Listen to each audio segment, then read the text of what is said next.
నమస్తే మిత్రులారా, నేను మీ శ్రీనివాస్ చౌహాన్ అడ్వకేట్.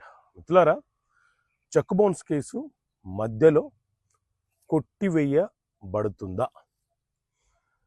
ఎవరైనా సరే ఒక వ్యక్తి మన మీద చెక్ బౌన్స్ కేసు ఫైల్ చేస్తే ఆ కేసును కొట్టివేయండి, అది ఒక తప్పుడు కేసు, ఉద్దేశపూర్వకంగా నా చెక్కును మిస్యూజ్ చేశారు, నన్ను నష్టపరిచే ఉద్దేశంతో ఈ కేసు ఫైల్ చేశారు, దీన్ని కొట్టివేయండి అని చెప్పి కేసు ప్రొసీడింగ్ నడుస్తున్న మధ్యలో మనము డిశ్చార్జ్ అనే పిటిషను బిఎన్ఎస్ఎస్లోని సెక్షన్ 281 ప్రకారంగా ఫైల్ చేయడానికి అవకాశం ఉంటుందా అని అంటే, మిత్రులారా, సాధారణంగా ఏదైనా ఒక క్రిమినల్ కేసు మన మీద నమోదు అయితే ఆ కేసులో నుంచి మనం బయటపడాలంటే, అందులో అంటే ఆ క్రిమినల్ చర్యలో మనం లేము అని చెప్పి మనం ప్రూఫ్ చేసుకొని ఈ కేసులో నుంచి బయటపడాలంటే మనకున్న మార్గాలు, ఒకటి హైకోర్టులో క్వాష్ పిటిషన్ వేసుకోవడము, క్వాష్ కాకపోతే ఏ కోర్టులో అయితే ట్రయల్ నడుస్తుందో అదే కోర్టులో మనము డిశ్చార్జ్ పిటిషన్ ఫైల్ చేసుకొని, నేను నేరస్తుని కాదు,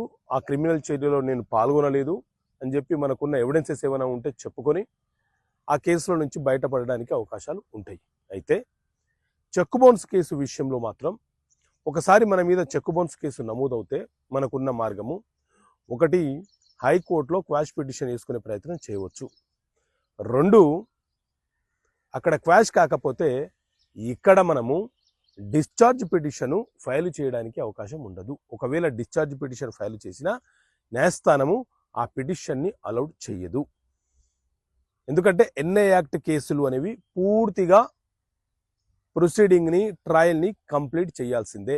మధ్యలో కేసు అనేది కొట్టివేయడానికి అవకాశం ఉండదు. ఇది చట్టం చెబుతున్నటువంటి అంశము. కాబట్టి డిశ్చార్జ్ పిటిషన్ ఫైల్ చేసుకున్నా కూడా న్యాయస్థానము అలౌ చేయడానికి అవకాశం ఉండదు.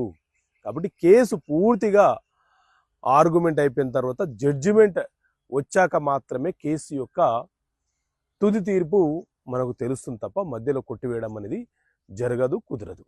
ఓకే మిత్రులారా, థ్యాంక్ యూ. జై హింద్.